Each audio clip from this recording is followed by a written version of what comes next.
Naiknya jangan tinggi-tinggi, cenah katanya. Oke. Ini seperti apa?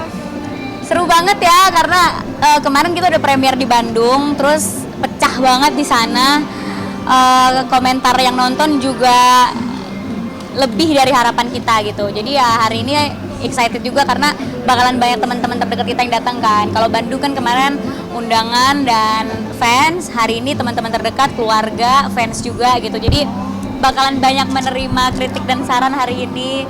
Dan film ini ditunggu-tunggu banget sama papa aku karena mereka adalah yang maksa aku, pokoknya apapun yang terjadi aku harus terima job ini. Karena waktu itu sebenarnya schedule-nya bentrok, kayak aku hampir nggak bisa nerima Kita Cinta dari SMA.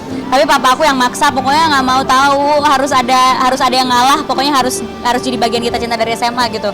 Jadi hari ini mereka udah repot banget mau datang premier dan nggak sabar pengen nonton lagi karena sebenarnya mereka udah nonton versi yang masih di editing. Nah sekarang udah yang versi udah jadi, udah ada musik, warnanya udah beda. Mereka excited banget sih, sampai bawa saudara, sampai mama aku bawa temen. Tadi minta tiket lagi mau bawa tetangga. Jadi kayak premier kali ini tuh orang tua aku lumayan agak ekstra gitu ya daripada premier yang lain-lain gitu. Itu kenapa orang tua memaksakan harus kakak ambil job ini? Karena papa aku tuh ngefans banget sama Kita Cinta dari SMA, ngefans banget sama Rano Karno dan Yesi Gusman. Menurut mereka dulu tuh Om Rano Karno sama Ibu Yesi Gusman tuh kayak it couple yang dijodoh-jodohin pada masanya gitu dan jadi inspirasi remaja waktu SMA. Jadi aku bisa tiba-tiba main film remake-nya dan jadi Ratna tuh kayak mimpi dia yang jadi kenyataan.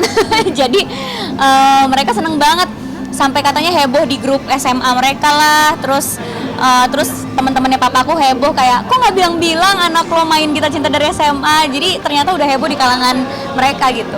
Nah ini kan sebenarnya kan termasuk main benda ya. Nah untuk bisa mengalihkan beda versinya dengan Yesi Gusman ini gimana nih? Jadi aku nonton dulu pastinya Kita Cinta dari SMA yang pertama untuk dapetin mood 80-annya. Karena kan aku harus menggunakan bahasa baku, ekspresi dan logat itu harus juga tahun 80-an, bukan bahasanya doang yang baku tapi logatnya juga. Tapi aku kesepakatan juga sutradara bahwa aku tidak akan mengimitasi Ibu Yesi Gusman karena nggak akan ada yang bisa mengimitasi dia. Tapi aku akan memberikan Ratna versi aku sendiri. Nanti kalau teman-teman nonton ya pasti tahu bedanya apa gitu. Karena ada sedikit bumbu-bumbu yang aku kasih ke karakter Ratna gitu. Ada kesulitan nggak sih? Apa? Ada kesulitan gitu? Sulit banget karena satu pertama mungkin karena aku udah naruh ini tantangan yang besar ya, udah naruh ini di kepala, aduh tantangan yang besar banget nih jadi Ratna. Gimana kalau nanti ibu-ibu yang nonton yang dulu ngefans sama Kita Cinta zaman dulu nggak suka, udah kayak gitu duluan gitu. Aduh Ratna kalem banget, bisa gak ya aku jadi cewek kalem gitu. Saya kan nggak kalem ya. Terus aduh logat tahun 80-an kalau nggak sengaja kelepasan pakai logat zaman sekarang gimana, pokoknya banyak banget yang aku pikirin, jadi lumayan agak beban gitu. Cuma pas dijalanin melalui proses reading yang lama sama acting coach dijagain terus sama Pak Monty yang juga sangat tegas ya di lokasi, akhirnya bisa dijalanin dengan sangat baik gitu. Dan ternyata Ibu Yesi Gusman kemarin nonton di Bandung, keluar studio matanya sembab terus langsung meluk aku karena dia nangis nggak berhenti-berhenti. Jadi itu yang ngebuat aku kayak lega banget. Ekspektasi katakan ke kamu? Beliau bilang, aduh kenapa Ratna bikin aku nangis sampai nggak bisa berhenti gitu. Karena memang ada perbedaan antara Ratna yang dulu sama yang sekarang. Jadi yang sekarang itu ada adegan perlawanannya. Dia agak lebih ngelawan Ratnanya ya. Nah ternyata itu menjadi adegan yang dianggap sama penonton tuh golden scene yang membuat mereka tuh nangis banget. Terus Ibu Yesi bilang suka banget sama keseluruhannya, suka banget sama semua cast-nya, dan ternyata dramanya dapet banget gitu. Ekspektasi kakak memerankan Ratna di sini setelah melihat kakak acting aslinya seperti apa? Aku belum nonton yang sekarang, aku nonton yang versi editing. Jadi aku nonton pas bener-bener potongannya masih potongan editing gitu. Tapi itu pun aku udah suka dan gak nyangka ternyata jadinya seenak itu ditonton. Karena kalau kita baca skrip dan syuting kan gak kebayang kayak gimana nanti potongannya dan shot-shotnya ya. Terus ternyata pas aku nonton, tahu-tahu udah selesai gitu kok. Loh kok udah selesai, jadi gak ada rasa bosen, yang paling penting itu. Terus ternyata nggak terganggu sama logat 80-an-nya. Kan yang paling dikhawatirin, aduh anak zaman sekarang keganggu gak ya sama logat 80-an, relate gak ya? Ternyata enggak, malah jadi lucu dan romantis banget adegannya. Bahasa bakunya apa sih Pri yang kamu ingat di 80-an dan itu belajarnya apa sih? Bahasa bakunya tuh misalnya kayak galih, misalnya minjem buku catatan gitu ya, kan kalau anak zaman sekarang boleh minjem catatan lo gak gitu, pasti pakai lo gue kan. Nah di sini tuh ya lo gue belum ada, jadi pasti kamu aku gitu, kayak Galih boleh aku meminjam buku catatan akuntansi tadi, terus biasanya ngomongnya pakai nama gitu, jadi kayak Galih, Ratna, terus Erlin, jadi ngomongnya tuh manggil nama lawan main gitu. Suka ke bawah nggak pakai bahasa baku dulu? Selama syuting aku ke bawah banget, tapi aku sengaja emang pengen ke bawah gitu. Soalnya kalau nggak ke bawah di dunia nyata, nanti lost. Kita udah kebiasaan ngomong sama orang yang zaman sekarang tiba-tiba tag tuh takut lost kan, karena logat itu kan nggak bisa dibohongin. Jadi aku ngomong sama temenku pakai bahasa baku. Ada yang biasa, ada yang enggak. Yang enggak biasa kan kayak apaan sih lah gitu kan, apa sih lo nyet gitu, kok baku amat gitu. Yang biasa tuh malah jadi seneng ngedenger aku ngomong karena katanya kayak lebih proper gitu ngomongnya, dan membantu aku di pekerjaan juga karena surprisingly aku jadi lebih bagus presentasinya pas kerja karena kan lebih baku kan bahasanya.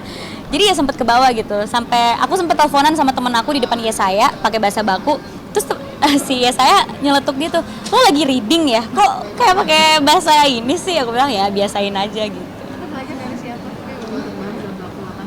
Dari apa? Ada acting coachnya, kita ada acting coach, terus juga nonton Gita Cinta dari SMA yang zaman dulu kan, jadi kita biasain ngedengerin itu gimana sih logatnya gitu kan. Terus ada acting coach yang bantuin juga trik-trik dan detail-detail bahasa baku zaman dulu sama zaman sekarang tuh bedanya apa, kayak gitu sih. Ini Kak Prilly pertama kali acting sama Yesaya atau gimana? Pertama kali. Gimana? Mungkin bisa dibagikan cerita. Jadi aku tuh ngiranya ya saya orangnya cool banget gitu kan ya. Dia kan di sosial media tuh kayak cool banget. Terus aku juga sempat pernah main ke lokasi syutingnya, waktu itu dia lagi syuting sama Angga. Pendiam banget, jadi aku juga lumayan agak khawatir, aduh jangan-jangan susah dideketin lagi gitu. Tapi ternyata dia receh banget, pas aku bercanda dia selalu ketawa, dia juga selalu bercanda masuk gitu jokesnya ke aku, jadi aku selalu ketawa sama jokes dia. Akhirnya gara-gara kita ketawa-ketawa mulu di lokasi, lama-kelamaan chemistry itu jadi muncul sendiri gitu. Selain itu mungkin untuk bonding kalian berdua di lokasi itu ngapain aja Kak? Nontonin TikTok lagi. Gimana ya, apalagi kegiatan yang bisa kita lakuin gitu, karena kita nggak punya banyak waktu buat ya kayak pergi atau ngapain gitu, nggak punya. Kita setiap hari tuh reading gitu, jadi kalau istirahat ya kita nontonin TikTok yang lucu-lucu gitu, atau nontonin TikTok yang pakai bahasa baku, parodi Barbie kan pakai bahasa baku, kita tontonin gitu. Ya udah akhirnya dapet aja sih chemistry-nya. Mungkin ada golden memories bareng sama Yesaya selama syuting sama case-case yang lain? Ada sih, tapi itu pas syuting ya ada sih. Jadi waktu itu syutingnya di mobil, terus nggak selesai shotnya, terus aku nangis di mobil sebelum tag gitu, diketawain sama Yesaya. Aku ada videonya, nanti mungkin aku share. Soalnya lucu banget videonya, aku lagi nangis pengen pulang, terus Yesaya malah kayak kenapa sih lo nangis, udah stop gitu. Jadi dia sering banget ngelihat momen aku lagi nangis atau momen aku lagi ngapain gitu gara-gara syuting. Tapi siap dibandingin nggak sih sama film sebelumnya? Sebagai Prilly sendiri, sebagai aktris, siap nggak sih menerima kritikan? Siap lah. Dari awal aku ngeiyain Gita Cinta tuh aku udah tahu banget pasti banyak yang nge-compare, banyak yang kayak kenapa aku gitu. Apalagi umur aku 10 tahun lebih tua dari Ratna. Ratna 17 tahun ya, saya 27. Dan waktu itu juga sempet kok di Twitter gitu ya, di sosmed, Prilly SMA. Prilly kayaknya mesti ngambil peran sesuai umur deh gitu. Banyak lah netizen yang gitu-gituin ya. Kenapa sih Prilly lagi nggak fresh cast-nya gini. Tapi ya itu adalah komentar yang udah aku tahu, kayak aku udah tahu aku pasti akan dapat komentar ini gitu. Tapi ya nonton aja hasilnya nanti gimana. Tapi ada biar kelihatan kayak SMA-nya gitu. Orang. Lihat aja nanti, aku kayak SMA gak nanti di film ini. Kalau kata mama saya kayak anak SMP malah pas pakai baju olahraga. Jadi coba kita lihat, soalnya kan dipitain rambutnya gitu dan nggak di make up. Ya pasti beda banget lah, apalagi saya cuma tingginya 150 cm ya. Saya paling kecil gitu antara cast yang lain. Jadi otomatis juga kelihatan muda juga karena badan aku nggak tinggi gitu. Ya udah ya, menjadi keuntungan lah ya jadi orang yang nggak tinggi gitu. Jadi masih bisa jadi anak SMA. Tapi kalau secara karakter ini ada kemiripan nggak dengan kakak sendiri di dunia nyata? Dari live. Kalemnya nggak sama sekali. Kemiripannya mungkin Ratna tuh giat banget belajar ya. Aku waktu SMA juga makanya cuma suka sama satu orang dan pacaran sama satu orang tuh pas SMA karena emang lebih mentingin belajar juga gitu. Terus cinta pertama pas SMA, aku juga cinta pertamanya SMA, pacaran pertama SMA. pacar cuma satu pas SMA, saya sama Ratna juga cuma satu pas SMA. Sama ngedeketin duluan, aku pas SMA ngedeketin mantan aku duluan. Itu kesamaannya. Tapi kalemnya, sabarnya, lugunya kayak lebih inian Ratna deh. Kayak Prilly nggak sekalem itu. Tapi lewat Ratna ini ada nggak sih pesan yang pengen lo sampaikan ke penonton, khususnya ke perempuan, kan ada perlawanan nih di sini nih. Iya, pertama kalau pacaran jangan sampai mengganggu sekolah.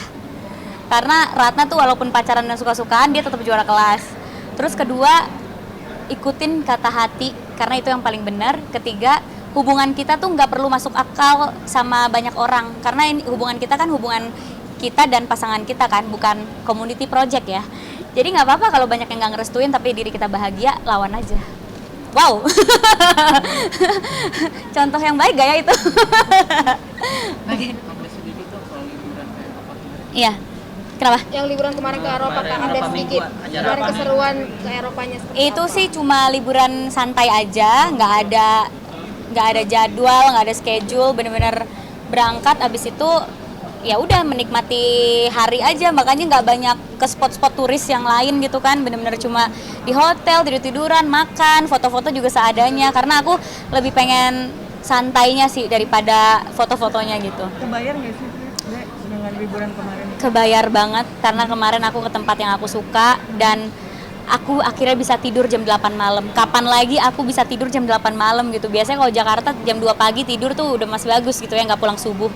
Aku bisa benar-benar tidur normal gitu. Tidur jam 8, bangun jam 5. Kayak ya manusia normal gitu, jam 5 bangun ngelihat sunrise, terus sarapan gitu.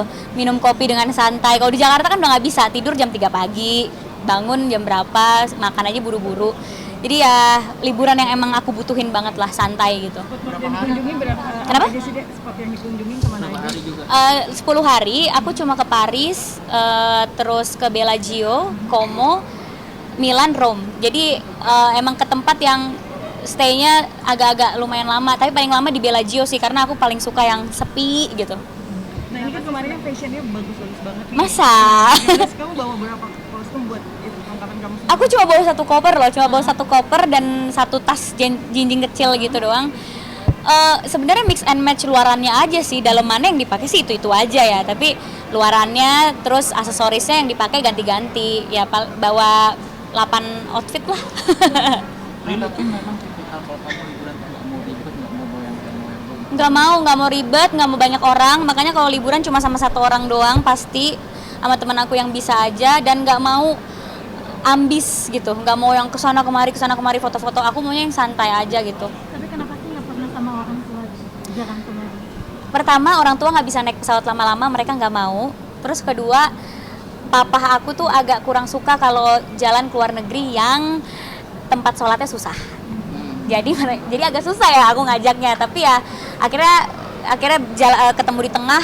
Mereka bilang ya udah tahun depan aja kita umroh bareng gitu, atau ke Turki kan tempat sholatnya bener-bener gampang dan ada azan gitu ya. Ya udah, jadi kalau ke Eropa atau ke Amerika gitu mereka emang nggak mau gitu. Ini kemarin ketemu Kiki kemarin di Eropa itu pas di mana ya kalau boleh tahu? Kebetulan aku lagi di Rome, terus ngeliat Instagram Kiki, dia juga lagi di Rome gitu. Terus pas aku DM, dia lagi on the way ke toko kue yang aku pengen on the way juga. Jadi emang udah kebetulan banget aku nyampe ke toko kuenya, dia nyampe. Udah deh kita ketemu, foto-foto, abis itu dia berangkat lagi, aku berangkat lagi gitu. Terkait Turki ini gempa 7,7. Iya, aku baru tahu tadi siang, iya. 245 yang sudah meninggal, tanggapannya sendiri Dek. Ada 3 WNI katanya luka. Aduh, yang pasti prihatin banget dan turut berduka sama berita yang ada. Aku bener-bener baru tahu tadi pas siang tuh Umay yang heboh ngasih tahu. Semoga baik-baik aja di sana. Terus warga Indonesia yang di sana juga semoga baik-baik aja, bisa pulang dengan selamat. Sendiri juga meletus lagi hari ini Kak. Udah Apa? Sorry. Aduh ya. Ini meletus lagi hari ini udah 22 kali letusan dan sampai evakuasi yang lain. Gimana ya? Sedih banget sih dengernya ya. Maksudnya di saat lagi ada momen bahagia tapi ada momen yang juga bikin mengkhawatirkan gitu. Tapi ya semoga cuma bisa berdoa karena ini fenomena alam, kita nggak bisa berbuat apa-apa, cuma bisa berdoa aja, mendoakan semoga yang di sana aman dan nggak kenapa-kenapa. Amin. Mungkin sedikit Di story itu masih buat gara-gara itu seperti apa kalian bercanda dengan Kiki kemarin pas bikin Iya. story bareng? Ya itu bercanda-bercanda aja, nggak ada yang baper sama sekali gitu. Karena bercandaan itu juga udah sering banget kita lakuin gitu, jadi bukan cuma sekali itu. Ya udah bercanda-bercandaan aja, kan dia lagi bucin banget kan, namanya juga pengantin baru. Sedangkan aku liburan sama temen aku cewek, jadi kayak beda banget nih gitu. Ya udah ngeledek-ledekin gitu aja, nggak apa-apa. Makasih ya. Makasih. Makasih. Apa pasangan atau Jadi kepengen nggak sih kak? Ada keinginan nggak? Enggak. Tetap belum pengen. udah. Masih jadi anak SMA belum pantas nikah. Teman-teman masuk nonton deh. Ayo, mesti nonton. Nanti Valentine ngapain aja? Apa? Valentine Day. Ya, Terakhir habis itu kita naik karena Valentine kan kita cinta ya. iya. Nonton kita cinta. Valentine nonton kita cinta karena saya nggak punya pasangan untuk ngerayain ya. Kayaknya nanti seperti apa kak? Nggak ngerayain yang gimana-gimana sih, karena aku juga nggak pernah ngerayain Valentine's, jadi ya paling cuma menghormati yang ngerayain aja. Kalau ada yang mau ngasih coklat atau apa, biasanya fans aku juga yang ngasih, ya pasti aku terima gitu. Oke, terima kasih ya. Yang mau foto, ada yang mau foto. Habis itu